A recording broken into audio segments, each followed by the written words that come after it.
Hello everyone, welcome back to Concepto. आज हमारा lecture number 7 है कंटेम्प्रेरी इंडियन एजुकेशन का। तो देखते हैं आज का टॉपिक क्या है।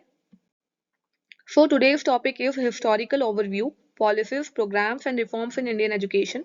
इसमें हम बहुत सारे कमीशंस के बारे में पढ़ेंगे और कुछ रिफॉर्म्स के बारे में पढ़ेंगे जो इंडियन एजुकेशन ने की थी, चेंज की थी आफ्टर इंडिपेंडेंस टू एनईपी 2020 तक। मतलब 2020 तक, 1948 से 2020 तक जितने जितने कमीशंस आए हैं, जितने चेंजेस आए हैं, उनको हम पढ़ेंगे। जिसमें एक तो ये सेकेंडरी एजुकेशन कमीशन आ जाएगा, university education commission, Kothari commission and NEP 1986 के बारे में भी पढ़ेंगे। तो फर्स्ट है इंट्रोडक्शन। इंडिपेंडेंस के दौरान हुआ क्या था? After independence Indian needed an education system that could support democracy, national development and social justice. हमारे इंडिया को एक ऐसा एजुकेशन सिस्टम चाहिए था जो कॉलोनियल एजुकेशन से थोड़ा अलग हो, क्योंकि कॉलोनियल एजुकेशन ब्रिटिश ने बनाया था। तो उससे अलग, जिसमें हमारे हित में बात हो, हमारे नेशन के बारे में बात हो, हमारे इंडिया के बारे में बात हो। तो इंडिया एक डेमोक्रेटिक कंट्री बन चुकी थी जहां पे सबको बोलने का या फिर जितने भी राइट्स थे वो सारे अब इंडिया के पास थे। तो उसके अकॉर्डिंग एजुकेशन सिस्टम में चेंजेस चाहता था हमारा India. The colonial education system was not sufficient to meet the needs of a free nation. तो जो कॉलोनियल एजुकेशन सिस्टम चला आ रहा था, जो ब्रिटिश के द्वारा चला आ रहा था, वो सफिशिएंट नहीं था, वो पूरा नहीं पड़ रहा था हमें एक एज अ फ्री नेशन के लिए। Therefore, the government of India appointed various education commissions and policies to reform education. इसलिए बहुत सारे कमीशंस आए, पॉलिसीज आई, जिसने हमारे एजुकेशन सिस्टम में चेंजेस लेकर आए। These reforms focused on quality, access, equity and relevance of education. इन रिफॉर्म्स ने, इन चेंजेस ने क्या किया, किस पे फोकस किया? क्वालिटी ऑफ एजुकेशन पे, कि अच्छी क्वालिटी प्रोवाइड की जाए। एक्सेस मतलब जितने भी लोग हैं हमारे, चाहे वो रूरल एरिया के हों, चाहे वो लड़कियां हों, चाहे वो डिसएडवांटेज ग्रुप हो या कोई भी इंसान हो, सबके पास एजुकेशन पहुंच सके। इक्विटी, इक्वालिटी आए और रेलेवेंस ऑफ एजुकेशन मतलब उसकी एक मान्यता हो। The major development began with the university education commission. तो सबसे पहला जो कमीशन था, जो इसमें सबसे पहला आफ्टर इंडिपेंडेंस जो पहला कमीशन आया था, वो था यूनिवर्सिटी एजुकेशन कमीशन, जो कि 1948 में ही लागू कर दिया गया था। और ये कब तक चला है? एनईपी 2020 तक चला है। तो first of all, university education commission क्या था? आफ्टर इंडिपेंडेंस सबसे पहला कमीशन जो था यही था, यूनिवर्सिटी एजुकेशन कमीशन, जो कि 1948 से 1949 तक चला था। इसके बीच में इसको लागू किया गया था जस्ट आफ्टर द इंडिपेंडेंस। तो इसको वन बाय वन देखते हैं। The university education commission was appointed by the government of India in 1948 soon after the independence. At that time, the university education system in India was mainly based on the colonial pattern and did not meet the needs of a democratic and developing nation. Therefore, this commission was set up to improve the quality of higher education in the country. तो ये हम पहले ही इसका basic समझ चुके हैं। जो इसका हम कॉलोनियल पैटर्न की बात करें तो ब्रिटिश का जो पैटर्न था वो चलता आ रहा था हमारे एजुकेशन सिस्टम में, जो कि हमें नहीं चाहिए था। वो हमारी डेमोक्रेसी से अलग था, तो वो डेमोक्रेटिक नीड्स को पूरा नहीं कर पा रहा था। तो उसको हटाने के लिए इस कमीशन को लाया गया, यूनिवर्सिटी एजुकेशन कमीशन, जिसने हायर एजुकेशन के ऊपर ज्यादा फोकस किया। हायर एजुकेशन कौन हो गए? यूनिवर्सिटी, कॉलेजेस, इनके ऊपर फोकस किया इन लोगों ने। The commission is also known as the Radhakrishnan commission. The chairman of the commission was doctor F Radhakrishnan. The main focus of the commission was university and higher education. तो इसको राधाकृष्णन कमीशन भी बोला जाता है, क्योंकि इनके जो चेयरमैन थे वो, उनका नाम डॉक्टर एफ राधाकृष्णन था, और इन्होंने किन पे फोकस किया है? यूनिवर्सिटी एंड हायर एजुकेशन पे फोकस किया है। The commission stated that the main function of university is to create and spread knowledge. University should encourage research, independent thinking, intellectual development among students. The commission also believed that university education should help in building character, moral value and leadership qualities. ये कहना चाहते हैं कि इस commission का जो main function था वो ये था कि यूनिवर्सिटी ऐसी होनी चाहिए जहां पे नॉलेज को बढ़ाया जाए, स्प्रेड किया जाए, रोट लर्निंग ना हो, रट्टाफिकेशन ना हो। ऐसा मतलब कि इंडिपेंडेंट थिंकिंग होनी चाहिए, सब अपने हिसाब से सोचे, ना कि जो चलता आ रहा है उस हिसाब से सोचे। रिसर्च होनी चाहिए वहां पर, इंटेलेक्चुअल डेवलपमेंट होनी चाहिए, ताकि वहां से जब बच्चा बाहर निकले एक ऐसा इंसान बन के निकले जिसमें एक मॉरल वैल्यूज हो, लीडरशिप क्वालिटीज हो। The commission emphasized the importance of qualified and trained teacher in university. It suggested that the teacher should be given academic freedom so that they can teach and conduct research effectively. इस commission के according उन्होंने teachers को भी importance दी। उन्होंने बोला कि teachers को इतनी फ्रीडम मिलनी चाहिए कि वो अपने अकॉर्डिंगली रिसर्च करवा पाए, अपने हिसाब से पढ़ा पाए, क्योंकि जब अच्छा टीचर होगा, अच्छी टीचिंग होगी, और good teaching is essential for improving the quality of higher education.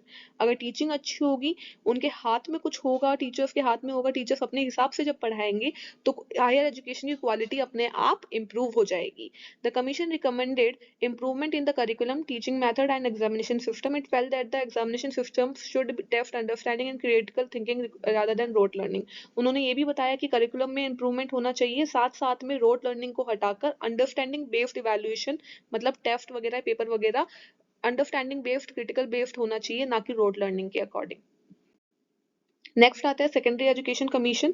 1952 में इसको लागू किया गया था। The secondary education commission was appointed, ये भी गवर्नमेंट ऑफ इंडिया ने अपॉइंट किया था, लेकिन सन क्या हो जाएगा इसमें 1952, to study the condition of secondary education in the country. यहाँ पे सेकेंडरी एजुकेशन को बोला गया है। सेकेंडरी एजुकेशन कौन होती है? 9, 10th, 11th, 12th, ये 4 सालों को सेकेंडरी एजुकेशन में गिना जाता है।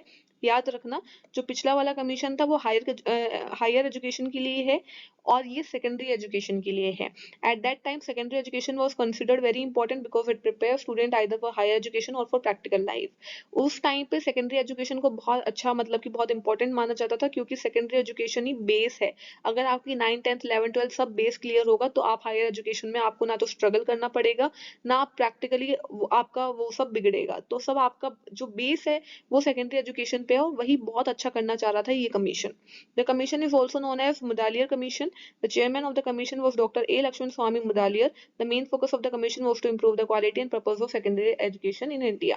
इनके जो इसको मुडालियर कमीशन भी कहा जाता है क्योंकि इनके जो चेयरमैन थे उनका नाम था डॉक्टर ए लक्ष्मण स्वामी मुडालियर, और इनका मेन फोकस कहाँ होगा? सेकेंडरी एजुकेशन के ऊपर, उनकी क्वालिटी को इंप्रूव करने के ऊपर। The commission stated that secondary education should help in the overall development of student. It should not only provide book knowledge but also develop good character, discipline, democratic value and sense of responsibility among student. देखो अभी हम आगे की बाकी जो भी चीजें पढ़ेंगे सारा एग्जैक्टली सेम, लगभग सारा सेम किसके ऊपर होगा? जो हमने पिछले वाला यूनिवर्सिटी एजुकेशन सिस्टम पढ़ा है, कमीशन पढ़ा है, सेम वही सारी चीजें हैं। बस डिफरेंस क्या है? तो कमीशन का नाम, उसको राधा कृष्णन कमीशन बोला जाता है, इसको मुडालियर कमीशन, और इनके चेयरमैन के नाम में, और साथ साथ में पर्पस क्या था? वहां पे हायर एजुकेशन था, यहाँ पे सेकेंडरी एजुकेशन। बाकी वही सब कि यहाँ पे जो चाहते थे कि it should not only provide book knowledge, कि यहाँ पे सिर्फ बुक नॉलेज बेस्ड नहीं था, बल्कि चाहते थे कि एक गुड कैरेक्टर डेवलप हो बच्चे के अंदर, डिसिप्लिन डेवलप हो, डेमोक्रेटिक वैल्यू आए, सेंस ऑफ रिस्पॉन्सिबिलिटी आए स्टूडेंट के अंदर। ये कमीशन ये सब चाहता था।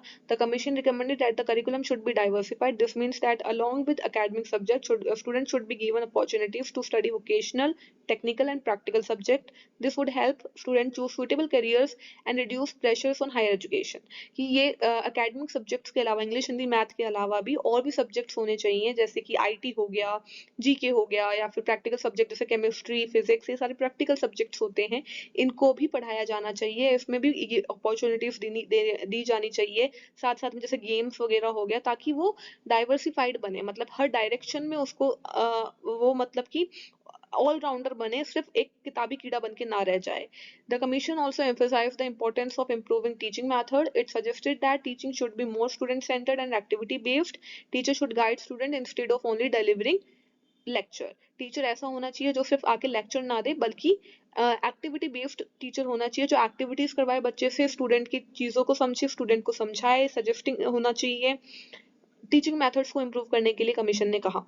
The commission recommended guidance and counselling service. इस वजह से उन्होंने स्कूल में गाइडेंस और काउंसलिंग सर्विस रखी, ताकि बच्चों को अपने करियर बेस्ड या फिर कोई भी करियर चॉइसेस में या फिर आगे चल के किसी भी चीज में प्रॉब्लम हो, वो वहां से काउंसलिंग ले सके, गाइडेंस ले सके टीचर से। It also suggested reforms in the examination. साथ साथ में इन्होंने एग्जाम और इवेल्युएशन सिस्टम में भी रिफॉर्म्स करने चाहे, चेंजेस करने चाहे, ताकि रोड लर्निंग ना होकर प्रैक्टिकल बेस्ड और अंडरस्टैंडिंग बेस्ड इवेल्युएशन हो सके।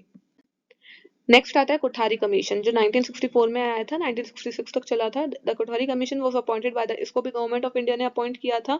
इन्होंने किस पे ध्यान दिया? पूरे एंटायर एजुकेशन सिस्टम पे। ना इनका कोई मेन मोटिव हायर एजुकेशन पे था, ना मेन मोटिव इनका सेकेंडरी एजुकेशन था। इन्होंने बोला ओवरऑल एजुकेशन सिस्टम, चाहे वो कोई भी एजुकेशन लेवल हो, हर एक पे ध्यान दिया जाए।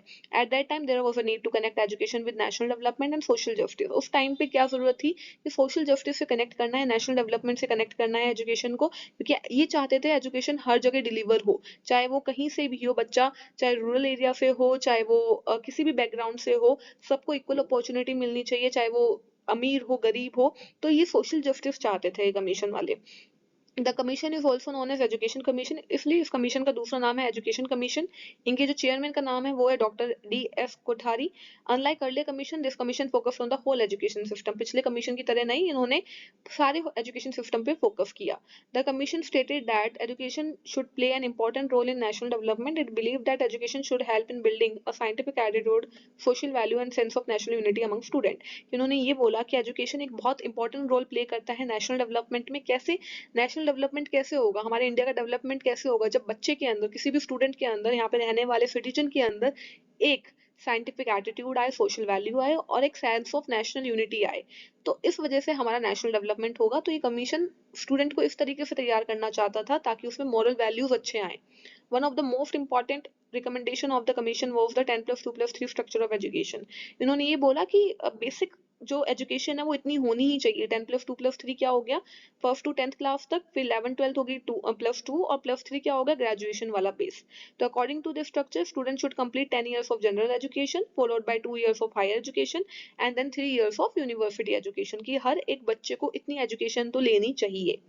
The commission strongly emphasized equal education opportunities for all। उन्होंने बोला सबके लिए एजुकेशन इक्वल होनी चाहिए, चाहे वो रूरल एरिया से हो, गांव से हो, चाहे वो सिटी से हो, चाहे वो रिच हो, चाहे पुअर हो, चाहे वो लड़का हो, चाहे लड़की हो, कोई भी हो। सारी सोशल इनइक्वालिटीज को खत्म करो और सबके लिए इक्वल अपॉर्चुनिटीज लेकर आओ। The commission recommended improvement in teacher education, teacher status. साथ साथ में उन्होंने ये भी बोला कि टीचर की एजुकेशन में भी इम्प्रूवमेंट लाया जाए, उनको वेल ट्रेन बनाया जाए, साथ साथ में उनकी सोसाइटी में एक रिस्पेक्ट हो। ये कमीशन ये भी चाहता था। अब नेक्स्ट आता है NEP 1986। चाहे आप इसको NPE बोल लो, चाहे NEP बोल लो, 1986 में आप कुछ भी कह सकते हो, कोई फर्क नहीं पड़ता।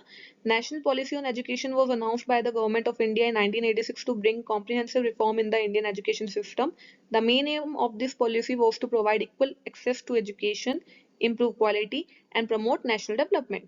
हम ये जो एजुकेशन सिस्टम था, नेशनल पॉलिसी थी, ये क्या चाहती थी, गवर्नमेंट के द्वारा अपॉइंट हुई थी, एक तो अनाउंस हुई थी, साथ साथ में ये ऑल ओवर द चेंजेस चाहती थी इंडियन एजुकेशन सिस्टम में। इनका मेन एम क्या था कि एजुकेशन सबको मिले, हर जगह तक पहुंचे, क्वालिटी इंप्रूव हो और नेशनल डेवलपमेंट प्रमोट हो। The NPE 1986 gives special importance to universalization of elementary education. It aimed to ensure that all children, especially girls, children from rural area, disadvantaged group, को basic education मिले। Basic education क्या हो जाएगी, 10th तक, 12th तक secondary education, और जो हमारा ग्रेजुएशन है वो बेसिक एजुकेशन में काउंट होता है। तो एटलीस्ट इतना तो सबको मिले, चाहे वो गर्ल्स हो, चाहे गांव के लोग हो, चाहे डिसएडवांटेज ग्रुप हो, तो सबको मिले। The policy focused on reducing drop out rate and improving literacy. इस पॉलिसी ने किस पे फोकस किया, जो बच्चे बीच में ही स्कूल को छोड़ देते हैं, ड्रॉप आउट ले लेते हैं, उसको कम करने पे फोकस किया, और साथ साथ में लिटरेसी मतलब कि पढ़े लिखे लोगों की संख्या को बढ़ाने को फोकस किया गया। The policy emphasized quality improvement in education and stated that curriculum and teaching methods should be learner centered and relevant to the need of society. It also supported the use of educational technology to improve teaching and learning। इन्होंने ये बोला कि quality को improve किया जाए education की। कैसे improve कर सकते हैं, टीचिंग मेथड चेंज किए जाए। टीचिंग मेथड ऐसे होने चाहिए जो सोसाइटी के नीड में हो, ऐसे नहीं कि आप कुछ भी पढ़ाए जा रहे हो, लर्नर सेंटर्ड हो, मतलब स्टूडेंट के हित में हो और सोसाइटी की नीड्स के अकॉर्डिंग हो। It also supported the use of educational technology. कह रहे थे कि टीचिंग के साथ साथ आप टीचिंग को इम्प्रूव करने के लिए आप टेक्नोलॉजी का सहारा ले सकते हो, पर आप क्वालिटी को इम्प्रूव करो। NP 1986 highlighted the importance of teacher education and professional development. It stated that teachers should be properly trained, motivated and supported because they play a key role in the success of education system। NP 1986 ने ये भी बोला कि teacher को भी full support दिया जाए, full respect दी जाए, क्योंकि उनकी वजह से ही एजुकेशन सिस्टम चल रहा है, वही बच्चों को ट्रेन कर पा रहे हैं, तो उनको भी प्रॉपर ट्रेनिंग मिले, उनको मोटिवेशन दी जाए, सपोर्ट दी जाए। तो उन्होंने इस पे भी ध्यान दिया। The policy also focused on adult education and life long learning. It aim to remove literacy and provide continuing education opportunities for adult. जो अडल्ट बच्चे बड़े हो जाते हैं तो उनकी भी कंटिन्यू एजुकेशन के लिए इन्होंने बात करी कि उनकी भी एजुकेशन कंटिन्यू होनी चाहिए। वो उस टाइम पे ड्रॉप आउट ले लेते हैं जिसकी वजह से वो इलिटरेट रह जाते हैं, ज्यादा पढ़ लिख नहीं पाते, तो उस चीज को भी खत्म किया जाए। In 1992, the NPE 1986 was modified to strengthen its goal। 1986 में लागू हुई थी, लेकिन 1992 में इसको मॉडिफाई किया गया जिसमें इसके गोल्स को और ज्यादा स्ट्रेंथन किया गया और अच्छा बनाया गया। The programme of action was introduced to implement the policy more effectively. इसलिए पीओए एक प्रोग्राम ऑफ एक्शन है, इसके बारे में हम चर्चा नहीं करेंगे क्योंकि इसका भी हमें लेना देना नहीं है। तो सिर्फ आपको इतना याद रखना है कि एक पीओए इंट्रोड्यूस किया गया था ताकि इस पॉलिसी को और अच्छा बनाया जाए। नेक्स्ट आता है NEP 2020। ये तो ज्यादा पुराना नहीं है, ये अभी हमारे 5-6 साल पुराना ही है। 2020 में इसको इंट्रोड्यूस करवाया गया था, गवर्नमेंट ऑफ इंडिया ने इसको इंट्रोड्यूस किया है। इसका मेन एम क्या था कि 21st सेंचुरी के हिसाब से, उनकी नीड के हिसाब से बच्चों में चेंजेस लेकर आने हैं। तो इस वजह से इन्होंने एजुकेशन सिस्टम में बदलाव किए। तो इनका मेन मोटिव है कि और बेटर बनाना हमारे एजुकेशन सिस्टम को और ज्यादा मॉडर्न बना देना। ठीक है। One of the major feature of NEP 2020 is new 5+3+3+4 structure. अब इसको समझिए, पहले क्या होता था कि 10+2 का स्ट्रक्चर था। 10+2 क्या होती है, फर्स्ट टू 10th क्लास तक वो 10 साल और 11th-12th हो गए 2 साल। ठीक है। अब इसको चेंज करके 5+3+3+4 को लाया गया, मतलब 5 साल कौन से हो गए, नर्सरी LKG UKG, या तो आप प्रैप ले लो इसको, या फिर जो भी हमारे टाइम पे नर्सरी LKG UKG होती थी वो मान लो। तो वो 3 और फर्स्ट और सेकंड क्लास, तो ये हो गए 5 साल, nursery LKG UKG first second. फिर आगे +3 लिखा है, मतलब थर्ड फोर्थ फिफ्थ क्लास। फिर +3 लिखा है 6, 7, 8 क्लास। फिर +4 लिखा है 9, 10th, 11th, 12th क्लास। तो इस तरीके से 5+3+3+4 का स्ट्रक्चर बनाया गया। इसका क्या मतलब है, पहले जो 10+2 वाला स्ट्रक्चर था वहां पे बच्चों पे ध्यान ही नहीं दिया था। जो प्रैप के बच्चे उन पे बिल्कुल ध्यान नहीं दिया था। इन्होंने बोलता कि 10+2 है, मतलब कि पिछले वाले बच्चों को तो इग्नोर ही कर दिया, नर्सरी LKG UKG वालों को। इन्होंने अब जो स्ट्रक्चर बनाया है उसमें छोटे बच्चों को भी इंक्लूड किया है उनकी एज के अकॉर्डिंग। ठीक है। तो मतलब आप बच्चों की एज और समझ के हिसाब से पढ़ाई होगी, रट्टा मारना कम हो जाएगा, समझ के पढ़ना, एक्टिविटीज, प्रोजेक्ट, डिस्कशंस ज्यादा होंगे। तो यही लिखा है, NEP 2020 gives strong importance to experimental and competency based learning. It encourage learning through activity, project, discussion and real life experience rather than rote memorization. ठीक है।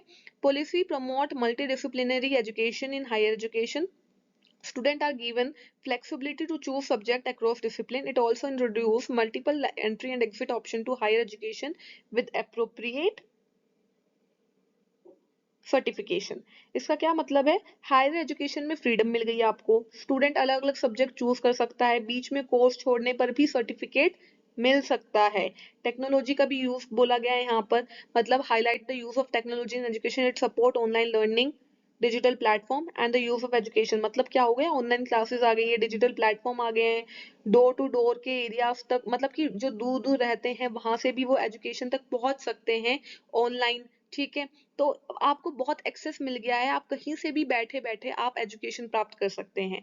The policy strongly focus on equity and inclusion. It aims to provide quality education to all including socially and economically disadvantage group. मतलब कि गरीब हो गए, rural areas के लोग हो गए, वीक बैकग्राउंड के स्टूडेंट्स हो गए, उनको भी इक्वल चांसेस मिलेंगे एजुकेशन के। कोई डिस्क्रिमिनेशन नहीं होगा, सबको इक्वल चांसेस मिलेंगे, कोई भी बैठ के कहीं से भी अपनी एजुकेशन को गेन कर सकता है। तो सिंपल लाइन में अगर समझे तो NEP 2020 का मतलब है इजी, यूजफुल और मॉडर्न, और सबके लिए पढ़ाई, कि सबके लिए पढ़ाई हो, मॉडर्न तरीके से हो, यूजफुल तरीके से और इजी हो। ये बात समझ आई। तो अब नेक्स्ट देखते हैं, कंपैरेटिव व्यू देख लेते हैं एजुकेशन रिफॉर्म्स के। तो हमने यहाँ पे 5 चीजें पढ़ी हैं।